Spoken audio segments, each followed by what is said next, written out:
The piece you see here is an Aphrodite. There were several of these done as well, and each one has the same Aphrodite image, but it's very different in the painting context, and therefore I feel the emotional content. She's a figure from antiquity, like many of the others.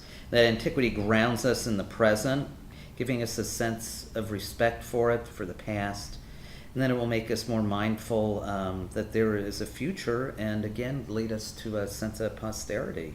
I think that with the painted content and the pattern content, the piece can become very narrative.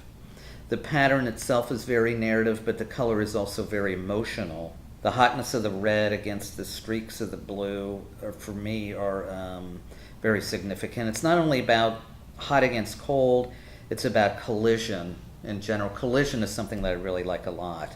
I love that idea in my work, and I love the idea of taking things that don't work together and basically putting them next to each other and making them work. The silver in this is a silver leaf.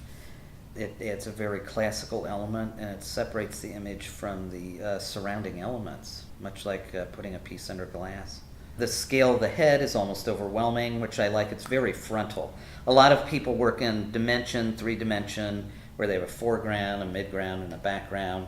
But I'm one of those artists who works like this. It's a little confrontational, very frontal, and I think that having the scale of this head take up almost the entire canvas has that frontal, in-your-face feel to it.